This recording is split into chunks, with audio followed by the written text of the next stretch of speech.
tal? ¿Cómo está? Es un gusto saludarlo nuevamente en este espacio de análisis Catalejo, que es una coproducción de Canal 44 y el CUCH, el Centro Universitario de Ciencias Sociales y Humanidades de la Universidad de Guadalajara.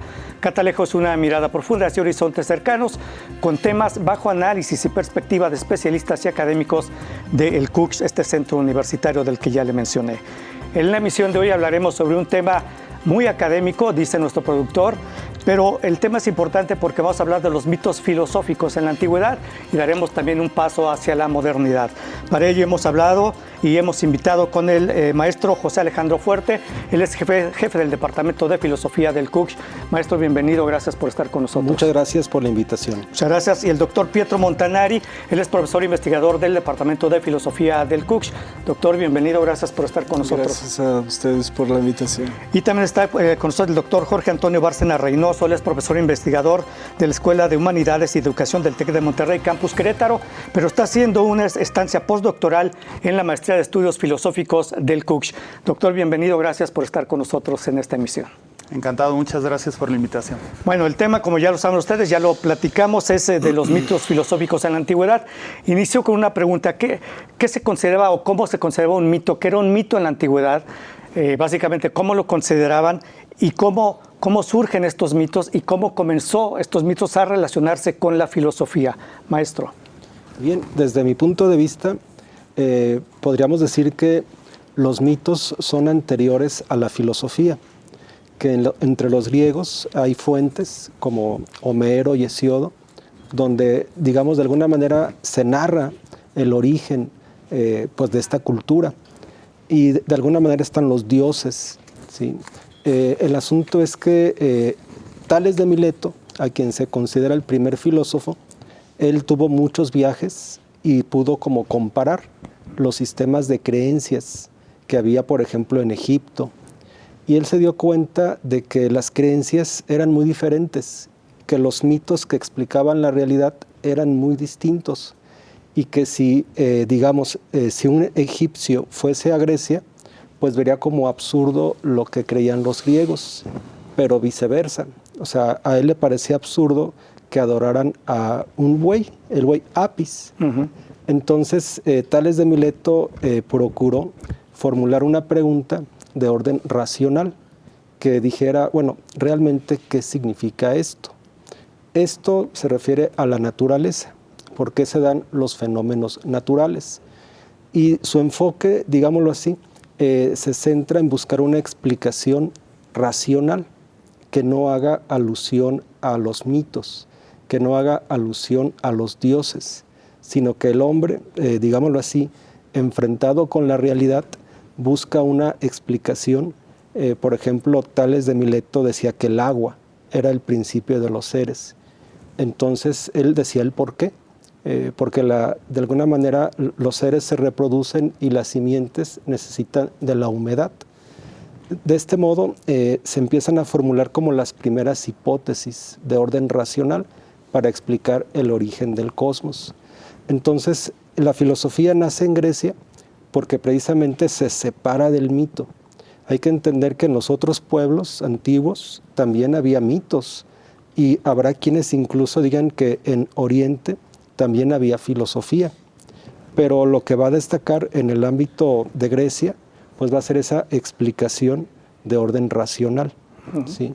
Entonces yo diría que en un primer momento, cuando nace la filosofía, esta nace, digámoslo así, con distancia con respecto del mito. Sin embargo, será con Platón donde otra vez el mito vuelva a tener, digamos, como una invitación, porque para Platón habrá ciertos límites para la razón, y entonces a través del mito va a explicar su teoría de las ideas, por ejemplo. Bien, muchas gracias, maestro. Doctor Pietro Montanari, ¿qué nos comenta al respecto? Hay todas estas cosas que dice el doctor Fuerte, y probablemente se podría decir que preguntaba sobre el origen del mito. Uh-huh. El origen... Nadie, que yo sepa, por lo menos hay tantas hipótesis, pero nadie ha logrado formular una teoría que fuera aceptada por toda la comunidad científica prácticamente. Son muy oscuras estos orígenes del mito, y hay varias teorías, las mentes más brillantes de todo el siglo XIX y del siglo XX han intentado este esfuerzo, ¿no? Sería suficiente mencionar la mitad. Es un tipo de investigación que surge en el siglo XIX, cuando nace también la ciencia comparativa de las religiones, se traducen textos importantísimos que hasta esta fecha no eran disponibles para el público culto de la época, como los Veda, los textos de la antigua India. Y también se estudia el mito y al mismo tiempo se estudia el lenguaje, el origen del lenguaje. Y diría que esta es la fecha de nacimiento también de la ciencia que se ocupa, que quiere preguntarse acerca del lenguaje, cuál es la función del lenguaje, cómo nace, etc. Una teoría interesantísima que la hace un alemán, Max Müller, en el 1861-62, sale esta teoría de Müller, y a partir de esta fecha, ahí, no sé, Durkheim, el grande sociólogo, Marcel Mauss, su asistente, Louis Gernet y muchos otros en Francia, en Inglaterra también, muchos antropólogos, en Francia todavía en el siglo XX, Lévi-Strauss, y entonces Schelling en Alemania en el siglo anterior, siempre en el siglo XIX.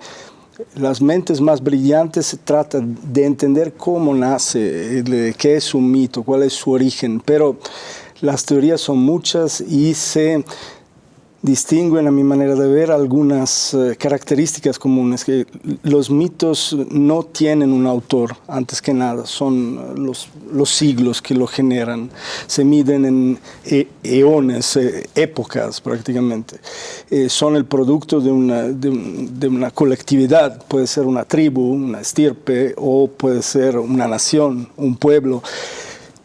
No es casual que el análisis del mito surja de manera concomitante con la reacción romántica y nacionalista a la Ilustración en el siglo XIX. Y entonces es algo que se pierde un poco en la noche de los tiempos, como indagen. Luego, otros aspectos que son interesantes y que el doctor Fuerte mencionaba es esta... yo diría más bien dialéctica con el logos, lo que el doctor Fuerte llamaba el pensamiento racional. No hay de verdad nunca una separación y una superación del logos con respecto al mito, sino hay siempre una recíproca imbricación. Y la demostración es que Platón fue, por ejemplo, un grandísimo renovador, volvió a escribir mitos, inventó nuevos y lo hizo, por supuesto, con toda otra mente. Pero la idea del mito, esto lo enseña también un estudioso contemporáneo que personalmente me gusta mucho, es un alemán, se llama Hans Blumenberg. El mito consiste en la totalidad de sus variantes. No tiene un autor y es literalmente siempre presente. Nunca existe un pasado del mito. Y entonces está en continua recepción, por así decir. Lo estamos continuamente trabajando, ¿no? Esto también es una característica del mito con respecto al lenguaje racional, al pensamiento racional. Muy bien. Muchas gracias, doctor Pietro Montanari. Bueno, permítanos, vamos a hacer una pausa breve. Regresamos con el tema de esta emisión, mitos de la antigüedad. Una pausa, ya volvemos.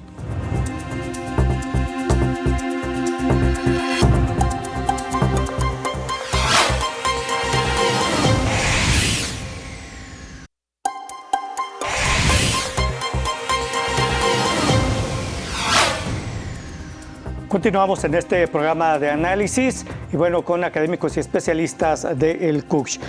¿Cómo nace el mito de la filosofía? Bueno, ya lo explicaron nuestros invitados.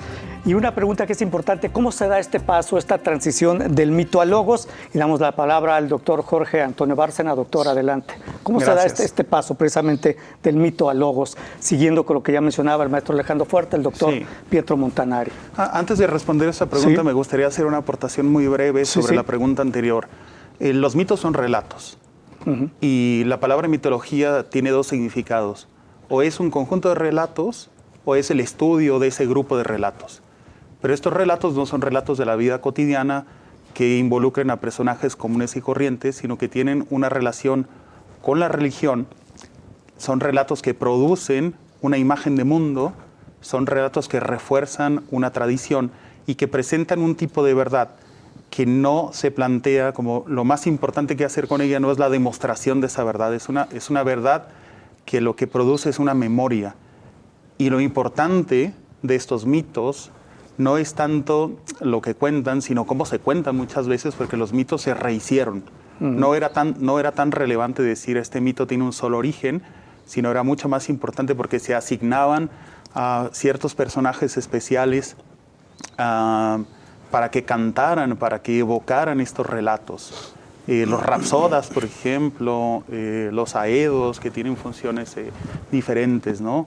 Y pues ya se mencionó a Homero y a Hesíodo, ¿no? Y todos estos son elementos de un mundo anterior a la filosofía, en el marco, digamos, de la Grecia antigua, que se supone, cuando se explica esa transición, ya para abordar la pregunta que ahora haces, cuando se explica la transición de la mitología a la razón, del mitos al logos, se supone que es, digamos, una especie de progreso que deja detrás una mentalidad rústica, una mentalidad primitiva, de gente que recibe pasiva y acríticamente los relatos que se le ofrecen y que se contenta con la visión tradicional de las cosas, y pasaríamos definitivamente a un mundo más bien caracterizado por la búsqueda de la verdad, por la razón como elemento orientador que da lugar a la filosofía y posteriormente a la ciencia, ¿no?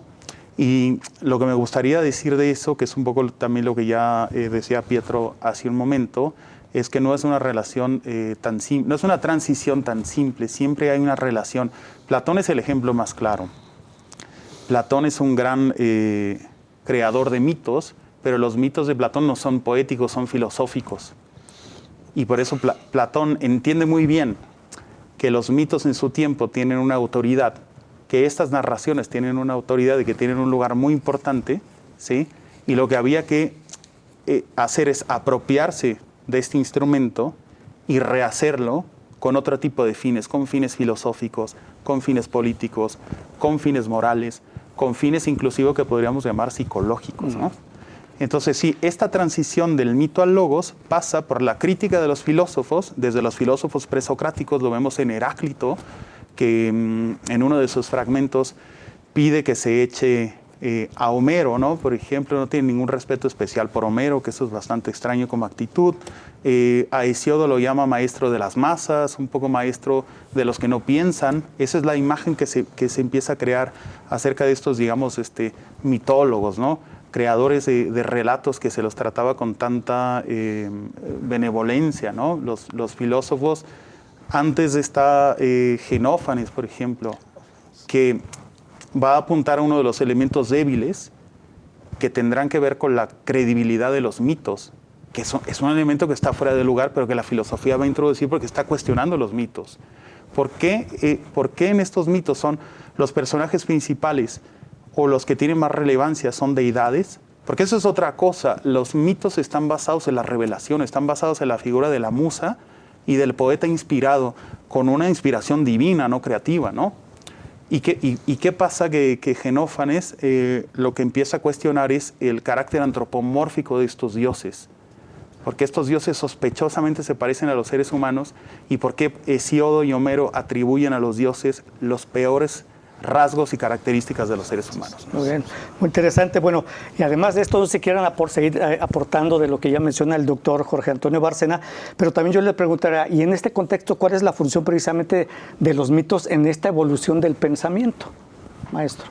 Bueno, antes de dar respuesta a esta pregunta, y con base en lo que han dicho los doctores, Empédocles sería un ejemplo de filósofo presocrático que, aunque ya intenta, digamos, hacer un razonamiento sobre el cosmos y cómo está constituido, y que habla de 4 elementos, el agua, el aire, la tierra y el fuego, cuando trata de explicar el movimiento, digámoslo así, subrepticiamente se vuelve a introducir ese carácter antropomórfico, explicativo del mito. En este caso él habla de la amistad y la discordia como fuerzas que en la naturaleza atraen o se rechazan. De manera que a partir de esas dos fuerzas, el amor y el odio, se unen y se separan los elementos. Entonces, digámoslo así, aunque él intenta una explicación racional, el mito otra vez se vuelve a introducir inadvertidamente para explicar el movimiento. Entonces, es lo que nos decía Pietro, o sea, se da una relación dialéctica, porque el filósofo trata como de razonar, pero luego requiere otra vez del mito. Y en el caso de Platón, pues es célebre el mito de la caverna, puesto que este mito... De la que hablaremos más adelante. Exacto, simple y sencillamente es como, digámoslo así, como una alegoría que nos permite entender su teoría del conocimiento. Muy bien. Muchas gracias, nuestro doctor Pietro. Sí, solo para añadir otra cosa a la que decían los colegas. Decía Jorge que de la invocación, ¿no? Sí, sí. Pues para ver qué continuidad increíble que hay con el mito. Generalmente Platón es considerado, y lo es, básicamente el inventor de los mitos filosóficos. Antes de él hay Pródico, probablemente, algunos sofistas, Pródico, Protágoras, que es el personaje que cuenta el gran mito de la obra de Platón, Protágoras, ¿no? Este mito sobre el político. Pero hay también un antecedente importantísimo que es fundamental en la historia de la filosofía, que utiliza la revelación por parte de una diosa, que es Parménides. Empieza su poema basándose en el modelo de Hesíodo, que en el monte Helicona, mientras estaba llevando al pasto sus animales, fue inspirado por las musas y cantó en la teogonía el origen de los dioses, etc. Este mismo esquema lo adopta otra vez Parménides, que es el filósofo antes de Sócrates y Platón, quizás más con una influencia más duradera y fundamental en la historia de la filosofía, y su poema es exactamente del comienzo hasta el final la revelación al iniciado Parménides, ¿no? de una doctrina cosmológica antes de esta parte increíble, de esta primera parte del poema, que es una parte sobre el ser, y luego toda una parte de ciencia natural, podríamos decir. Pero es un mensaje de revelación que entonces adopta y sigue adoptando estos estilemas que llegan a los filósofos de los mitos antiguos, ¿no? Y de las narraciones míticas. Entonces hay continuidad, hay mucha continuidad, y los filósofos la manejan y la administran como saben hacer, filtrando nuevos mensajes también. Okay, muy bien. Muchas gracias, doctor Pietro Montanari. Permítanos, vamos a hacer una nueva pausa. Regresamos en esta emisión, Mitos Filosóficos de la Antigüedad. Ya regresamos después de la pausa.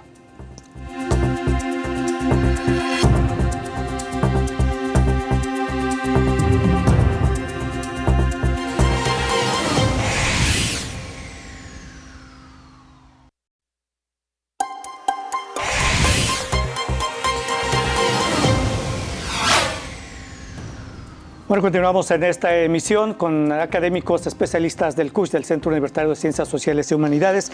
El tema mitos filosóficos de la antigüedad. Bueno, les comento y les pregunto, la filosofía, el filósofo buscan la verdad. Y yo les pregunto, ¿qué busca entonces? ¿Qué buscan los mitos?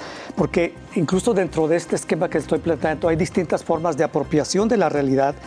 Y también una segunda pregunta sería para los tres en este segmento. ¿Todos los filósofos aceptaron los mitos o hubo quienes no aceptaban los mitos?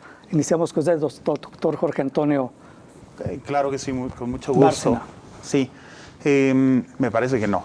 No todos los filósofos aceptaron los mitos. En Aristóteles vemos a un filósofo que perfectamente tiene, digamos, una forma de hacer filosofía que no necesita del uso de los mitos.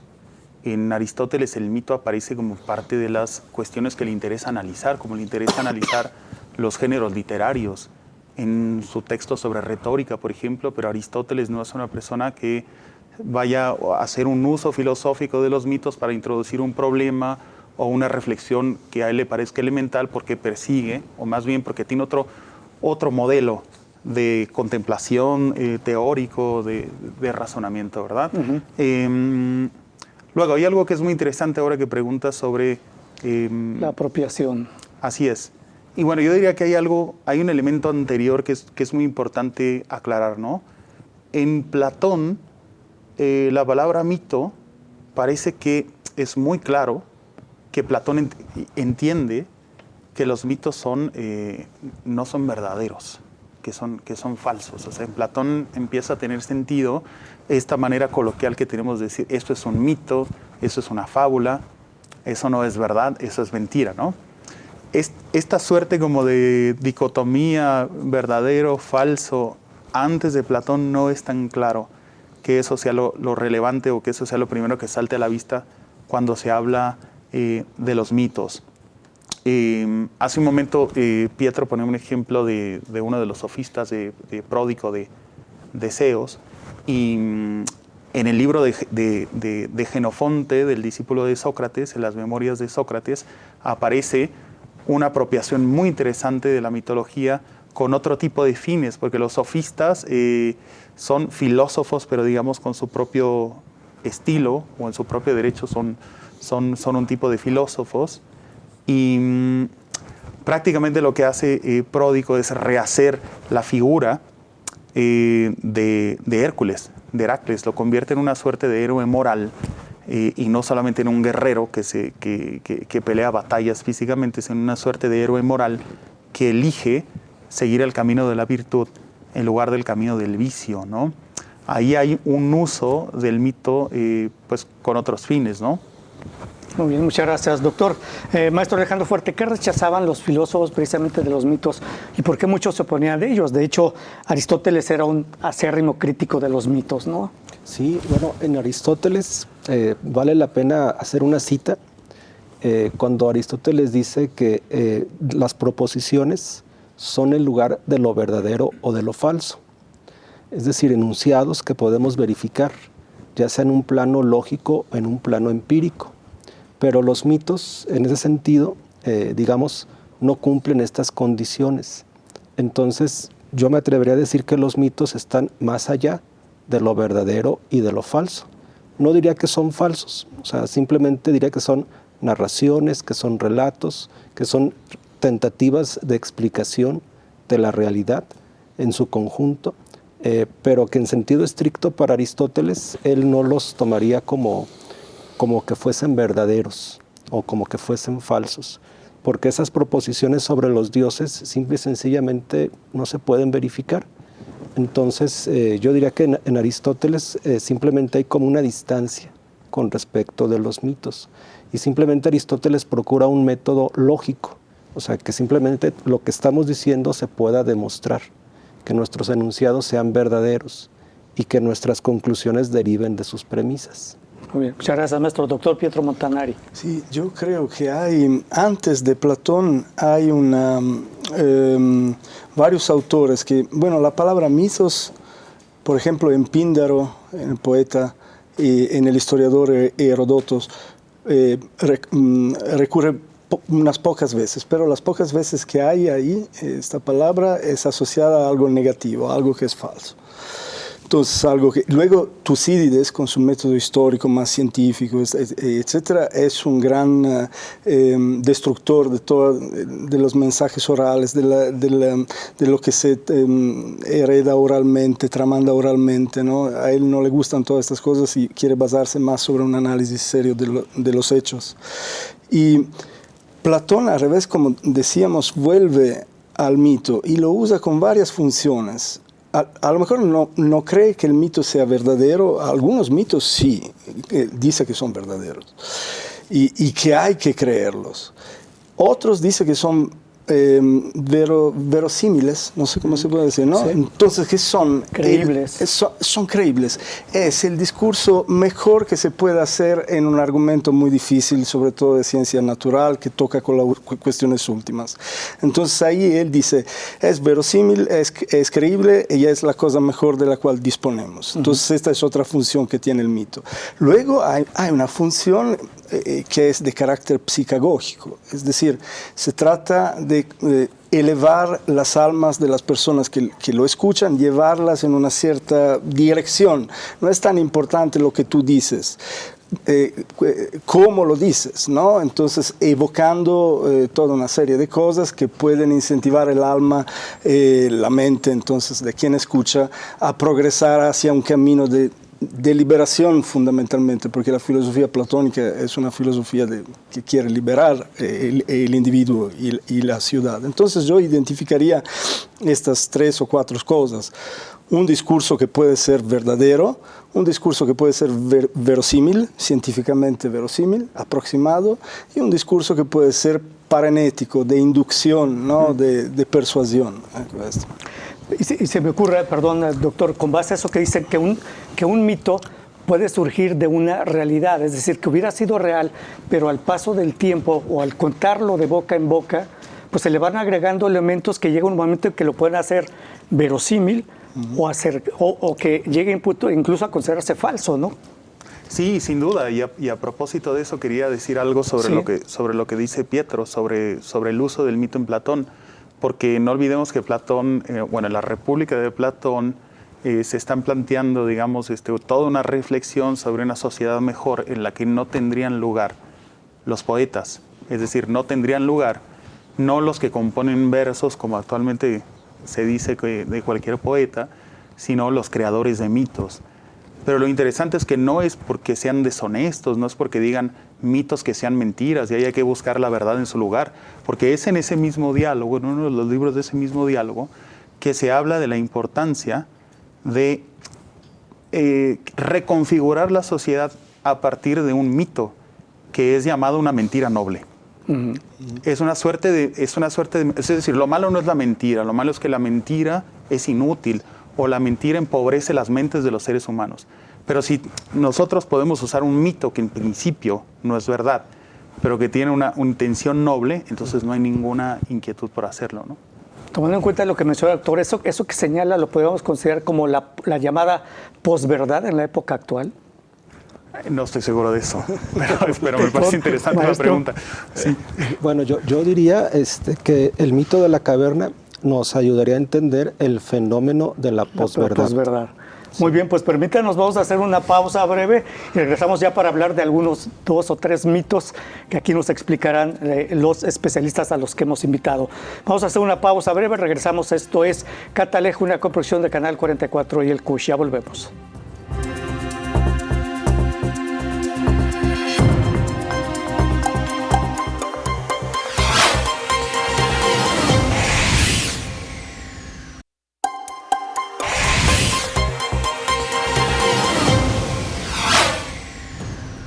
Mitos filosóficos de la antigüedad es el tema en la emisión de hoy. Y bueno, precisamente quiero preguntarles a ustedes que nos puedan explicar el mito de la caverna de Platón. ¿Qué explica este mito? ¿Qué significa este mito? Y si nos pueden dar algunos ejemplos de este mito precisamente de la caverna de Platón. Como ya mencionaba el maestro Alejandro Fuerte, quizá este mito pueda explicar el fenómeno de la posverdad. Maestro, adelante. Bien, doy una idea inicial. Sí. En este caso, el mito de la caverna es un relato en el que las personas están, digámoslo así, como encadenadas dentro de una caverna y hay un fuego, de manera que ven, digámoslo así, sombras de los objetos que están detrás. Y ellos creen que esas sombras son las cosas mismas. Sin embargo, hay una persona que puede liberarse y salir de la caverna y observar que fuera de la caverna pues el mundo es diferente y ve el sol, de manera que quiere regresar de inmediato con sus compañeros para decirles que lo que ellos aprecian como realidad no es la realidad, sino que, digámoslo así, están viendo las sombras de lo real. Entonces este personaje de alguna manera sabe que si se los dice va a correr peligro, porque los otros están acostumbrados a ver las sombras y a tomarlas como lo verdadero. Entonces, esta alegoría, por decirlo así, yo la podría como poner en el presente y decir que sí nos puede ayudar a entender el fenómeno de la posverdad. entendiendo que, por ejemplo, los medios de comunicación, las redes sociales, pueden generar narrativas, pueden generar versiones distintas sobre, en apariencia, un mismo hecho, y que el detalle es que no se puede verificar, y entonces solamente tienes las narrativas que están, digámoslo así, en pugna, y la gente que, digamos, utiliza esos medios y esas redes, lo que realmente contempla son las sombras, pensando que es la realidad y no necesariamente. Es decir, que nosotros podríamos decir que actualmente estamos encadenados en esta caverna y pues vemos estas sombras que reflejan los medios de comunicación y las redes sociales. Exacto. Así lo podemos explicar. Y que incluso el que diga que eso es como falso, corre el peligro precisamente... Que de hecho ocurre, ¿eh? Sí. Así han sido linchados mediáticamente quienes critican eso que se señala en el fenómeno de la posverdad. Sí. Muchas gracias, maestro. Doctor Pietro Montanari.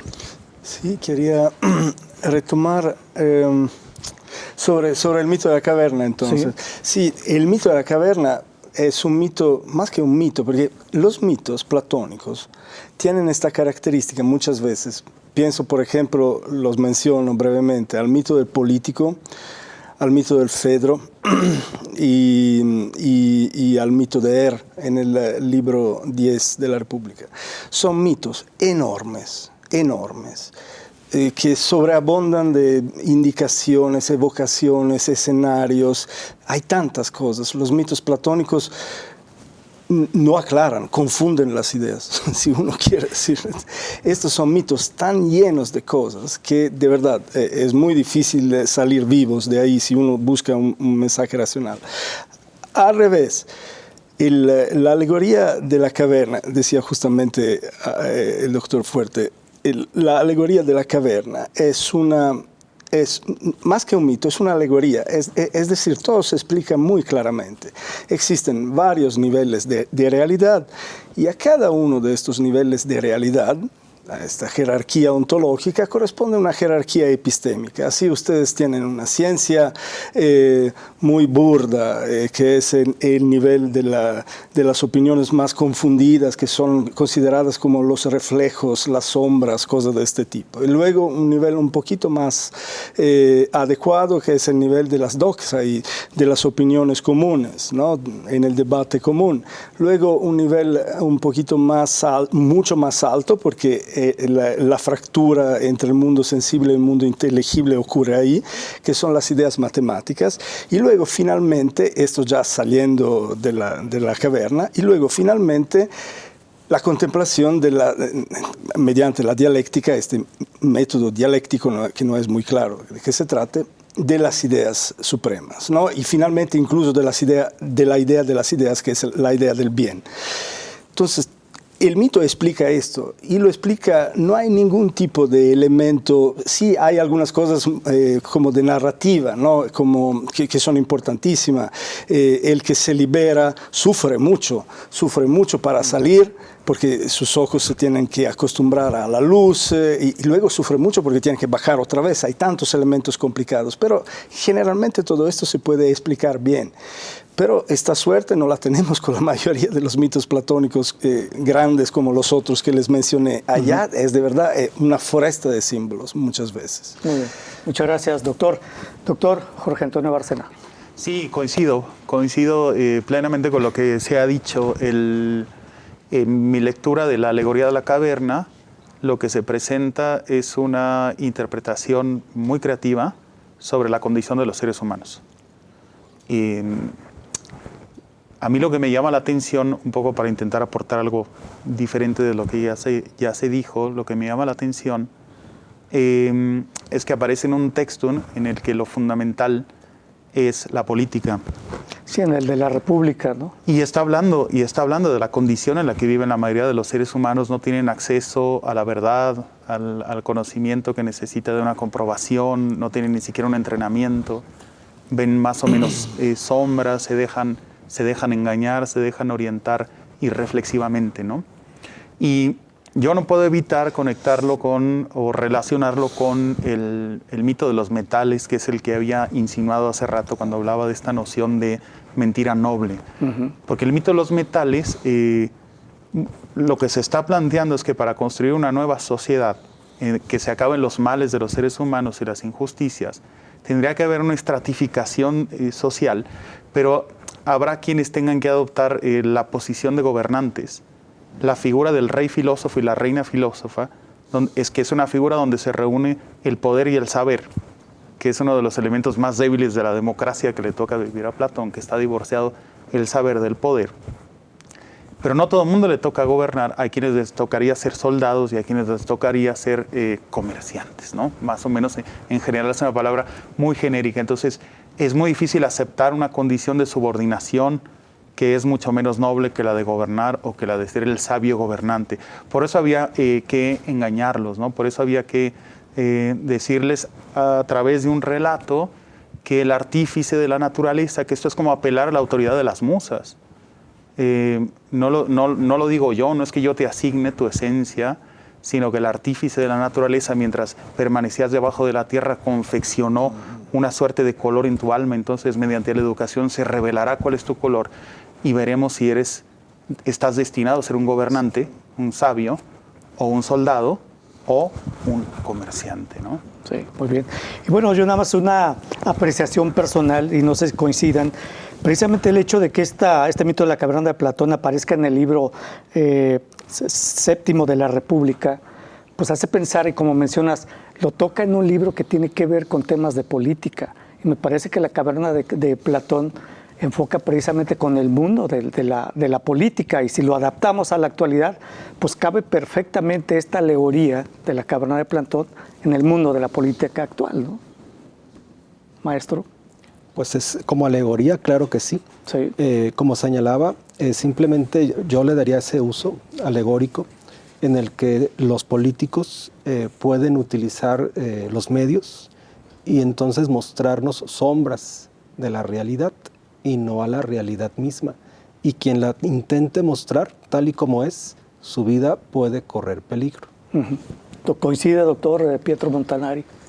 Sí, considerando que la idea, Platón, no sé si era la idea de Platón, yo nunca atribuyo a Platón unas ideas porque nunca se declara a sí mismo ahí en estos textos, entonces no sé. Ya nos digo que confunde, ¿no? Es muy confundido, pero la idea seguramente es una idea no democrática que se expresa ahí. Es una idea de una gestión racional de la política, ¿no? Basada sobre competencias, pero allá hay el otro grandísimo mito, que es el mito del político, el mito del Protágoras, ¿no? Donde se dice que Protágoras, que es un sofista, que es un amigo de la democracia, dice que todos los hombres han sido beneficiados por los dioses del dono de la justicia y del pudor, ¿no? Di que hay dos. Y estos dos dones los hombres lo tienen y entonces son naturalmente políticos, podríamos decir, ¿no? Todos, y tienen el derecho intrínseco de ejercer estas dos cualidades que tienen por naturaleza. Pero el hecho que la tengan por naturaleza no significa que la sepan usar luego. Entonces emerge el elemento del aprendizaje. Es necesario, lo tenemos por naturaleza, pero es necesario también que se nos eduque eventualmente mediante unas bellas mentiras como contrarias a las que Platón a lo mejor hubiera teorizado en las leyes o en la República, que pero nos fomenten este dono natural que tenemos, básicamente. Son los dos mitos a los antípodas. No estoy seguro que Platón creyera en uno y no en el otro, ¿eh? No estoy seguro. Muchas gracias, doctor Pietro Montanari. Bueno, permítanos, vamos a hacer una pausa breve. Regresamos a la parte final de esta emisión y hablaremos del mito del banquete de Platón. Ya volvemos.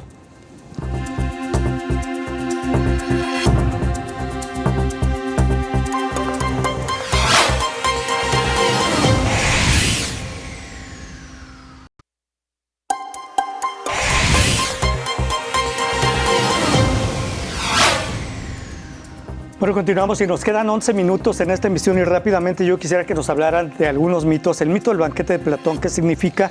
¿Qué dice el mito de los andróginos? Por ejemplo, así, preguntas rápidas. En Séneca abordó algún mito, luego también el mito del estado de Cassirer. Platíquenos de esto. Iniciamos con usted, maestro Alejandro Fuerte, del que quiera hablar. De acuerdo, muchas gracias. Bueno, a mí me gustaría hacer una breve como intervención, de alguna manera yo diría disruptiva con lo que hemos dicho. Me gustaría partir de Kant, ¿sí? De la crítica de la razón pura, porque ahí, si enfocamos el tema con este ángulo, podríamos decir que Platón construye mitos filosóficos precisamente en aquellas áreas que son las ideas para Platón, donde estamos en el ámbito metafísico, y que en ese ámbito metafísico, que estaría, por ejemplo, Dios, el alma y el mundo, Kant nos diría que simplemente estamos rebasando la esfera de lo cognoscible, la esfera de la experiencia. Entonces, ese es el motivo por el cual Platón tiene que utilizar los mitos. O sea, lo que se nos decía sobre el alma, por ejemplo, o sea, los mitos en torno al alma y mitos escatológicos de qué pasa después de la muerte, en sentido estricto, Kant nos diría, eso no se puede saber. Sí. Entonces, sí se va a utilizar mucha imaginación para poder relatar qué pasa con el alma después de esta vida. ¿Sí? Entonces, yo desde ese ángulo diría, bueno, es que ya en la modernidad, digamos, se va a ver todavía un poco más de frialdad con respecto al mito. Pero, paradójicamente, la modernidad crea sus propios mitos. Por ejemplo, el progreso. Considerar que con la ciencia y la tecnología, nosotros como especie vamos a mejorar las condiciones de salud, las condiciones, digamos, de vivienda para todos. Históricamente, digamos, eso se proyectó en la modernidad, pero ya en la cotidianidad nos damos cuenta de que resultó ser un mito, es decir, que no fue verdadero, y que realmente nos hemos generado más males de los que supuestamente la ciencia y la tecnología iban a resolver. Entonces, en ese sentido, los mitos nos ayudan a comprender, curiosamente, o sea, nos podemos otra vez regresar a la antigüedad y poner algún otro mito donde se vea el esfuerzo del hombre continuo, que día tras día tiene que luchar para poder, digámoslo así, sobrevivir. Entonces, digamos, es como una cuestión dialéctica que nos decía Pietro. O sea, estamos dirigiéndonos de la razón al mito y del mito a la razón continuamente. Muy bien, muchas gracias. Doctor Jorge Antonio Bárcena, ¿de qué os quiere hablar? ¿El banquete de Platón? Quería hablar. Del banquete de Platón, por supuesto. Pues el banquete de Platón es un diálogo fascinante en el que un grupo de amigos se reúnen para celebrar que ha ganado un premio, uno de ellos, que se llama Gatón, que es un poeta. Y en los banquetes, en los simposios, se juntaba la gente a beber principalmente, ¿no? Eran compañeros de bebida. Y se juntaban a escuchar música, exacto, a comer, escuchar música, y en los banquetes muy filosóficos como este, a discutir sobre un tema, ¿no? O a dialogar sobre un tema, y más porque estaba Sócrates ahí presente. Y el tema de conversación del banquete es ya un personaje mitológico, es Eros. Es una visión mitológica sobre el deseo erótico o sobre el amor. Y entonces lo que hacen es ponerse de acuerdo, todos los interlocutores, para cuando le toca a cada quien su turno, hacer un elogio o un discurso elogioso para el dios del amor. Y uno de los que ha, digamos, tenido mejor